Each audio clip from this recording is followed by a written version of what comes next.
David Stearns has explicitly said they're going to add to their bullpen. So that market is finally moving, and I would suspect it probably continues in that route this week into next week. And hopefully the Mets are able to get after one at minimum or two of the relievers left on the market.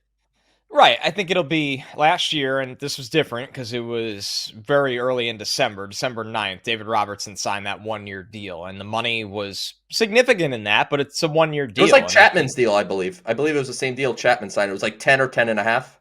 right, exactly. It was Yeah. right around there. So I think when you look at it, the Mets will be.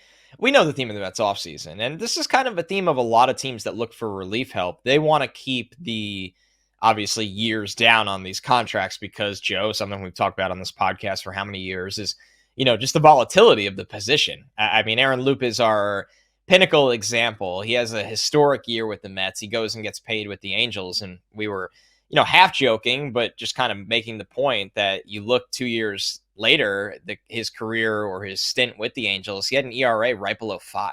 It's just unbelievable how up and down these guys can be and why you don't see a lot of deals like Edwin Diaz and Josh Hader got. And those guys got those deals because they're the best in the game. It's as simple as that. And they're the closers. Now, we've heard the Mets kind of poking around a guy like Hector Neris, who's super interesting because Mets fans know him well from his time with the Phillies, where he was the closer for the Phillies.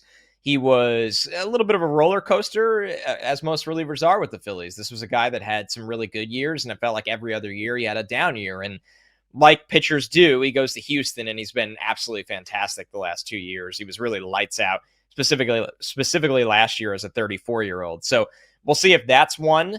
I think that would be, Joe, in my opinion, more of the upper echelon. If the Mets were able to get Neris, that would be, they're going to go out and either be willing to give that second year or they're willing to go 1 year.